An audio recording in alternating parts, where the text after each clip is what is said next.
So Miami-Dade County's mayor is expected to present air quality results for its new incinerator to the Board of Commissioners next week. There are 3 sites where this waste-to-energy plant can be built. The locations include Doral, Medley, and at the now defunct Opa-locka West Airport, which is near Miramar.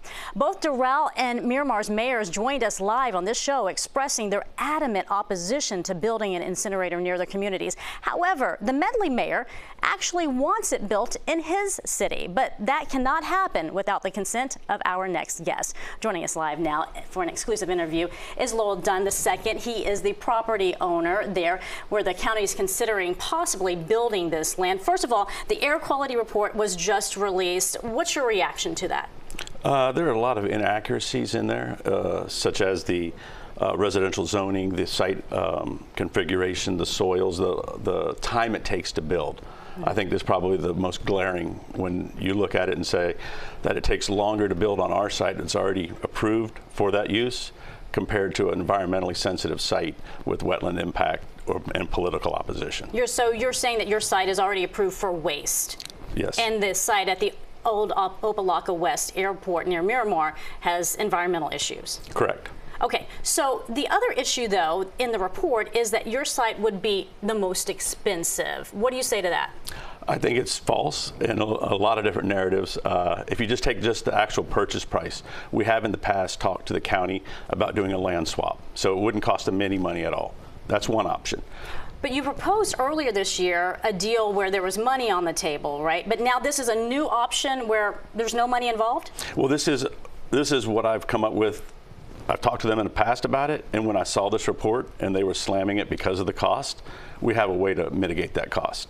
We can either do a land swap, or we can do what 60 to 70% of other municipalities do, a long-term contract, and have the public-private partnership where we shoulder all the responsibilities and risks, and all they do is bring the garbage.